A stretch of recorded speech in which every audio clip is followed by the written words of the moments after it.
C'est les vacances, c'est l'été, mes frères, mes sœurs, mes cousins, mes cousines, on est bien. J'écoutais un son juste avant de faire cette vidéo. Fally Ipupa, nous deux. Nous deux, une histoire d'amour, une histoire d'amoureux, une histoire de prédestination. Et un truc qui m'a amusé, c'est dans la phrase « On était deux amoureux prédestinés ». J'ai pensé pour ça, justement, encore à Kylian Mbappé, qui était peut-être prédestiné à aimer, pour la vie, pour l'éternité, le Real Madrid. Parce que si... Quand il avait 17 ans, il avait signé pour le Real Madrid. Le Real Madrid voulait l'acheter à ce moment-là, comme le PSG.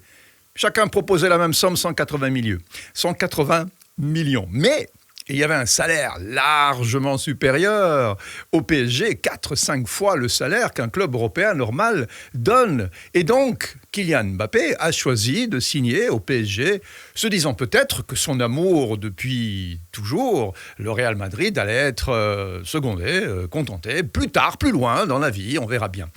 Si à ce moment-là, il avait signé pour le Madrid, il aurait déjà gagné 2 Champions League. Et peut-être un ballon d'or déjà. Donc au fond, son destin s'est joué déjà là.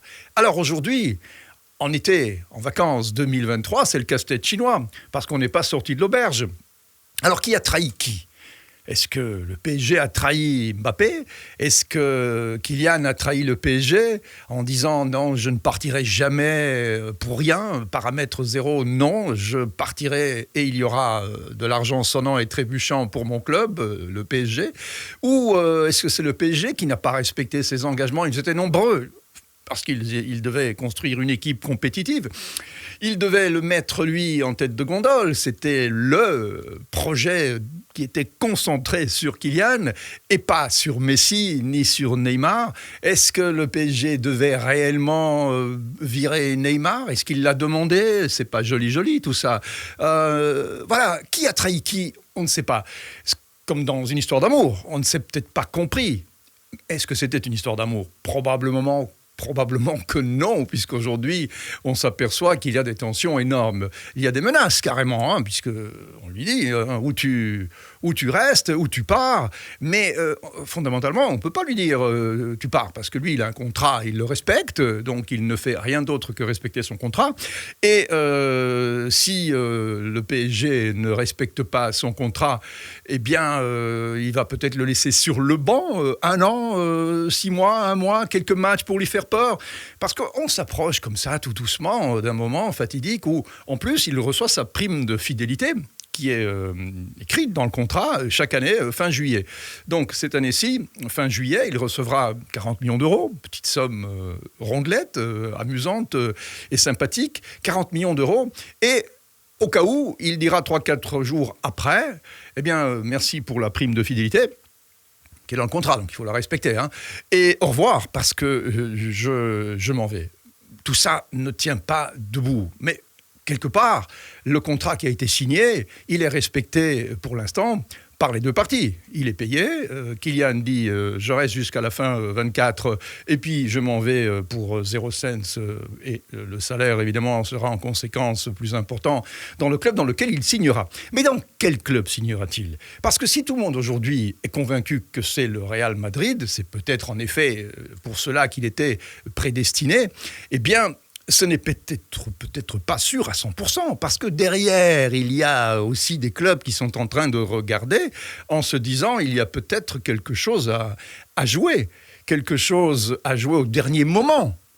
La surprise, le suspense est peut-être total aujourd'hui, mais on s'imagine qu'il n'y a aucune surprise. C'est-à-dire, on se dit, OK, il va signer à Madrid, mais on ne sait pas quand.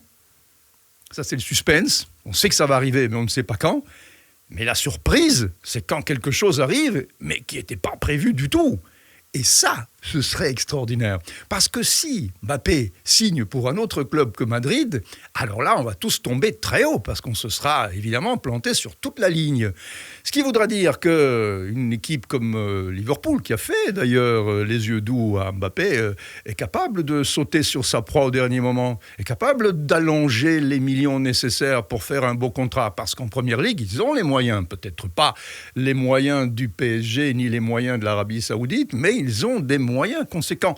Donc ils pourraient très bien faire une proposition qui est alléchante. Alors, est-ce que Kylian a envie d'aller jouer en Angleterre ? Pourquoi pas? Mais en tout cas, il a toujours dit qu'il voulait jouer à Madrid. C'est son rêve, c'est son amour. Il est prédestiné pour aller jouer à Madrid. Ou peut-être pas, parce que c'est peut-être le péché mignon de Kylian, c'est peut-être l'argent. S'il reste une année de plus au PSG jusqu'à la fin 2024, se disant je ne vais pas gagner la Champions League, je vais avoir une ambiance parce que, évidemment, le public du PSG ne va pas adorer une année comme ça de transition où on se dit il reste pour l'argent, il n'avait pas envie de rester, mais il est là pour de sombres calculs qui n'ont rien de romantique. Tout ça va peut-être lui coûter énormément d'aura et on va peut-être moins l'aimer. Ça, c'est un risque qu'il peut courir et qui peut-être aussi peut influencer son jeu. Moralement, il peut se sentir moins bien. Donc, l'année qui vient maintenant, elle sera longue, très longue, s'il reste au PSG dans ces conditions-là.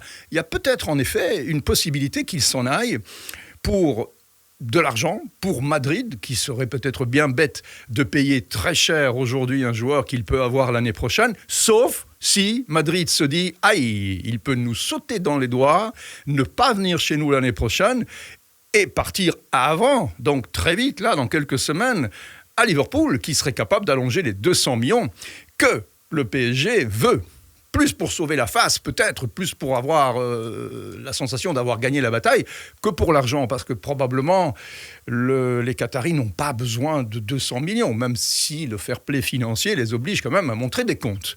Donc tout ça, c'est un jeu qui mélange peu de sportifs, beaucoup d'ego, beaucoup d'argent. Et quand l'ego et l'argent commencent à flirter ensemble, c'est le début de la perversion. Alors mes frères, mes sœurs, mes cousins, mes cousines, c'est vacances, c'est été, on se dit, on va tranquille, on va passer quelques semaines cool, dolce far niente, et on va regarder le showbiz du foot sans poignée.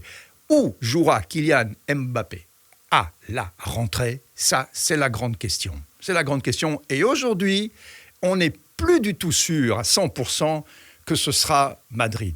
Parce qu'il y a des forces invisibles, occultes, qui sont dans les coulisses pour l'instant et qui regardent attentivement. À très vite. Ciao.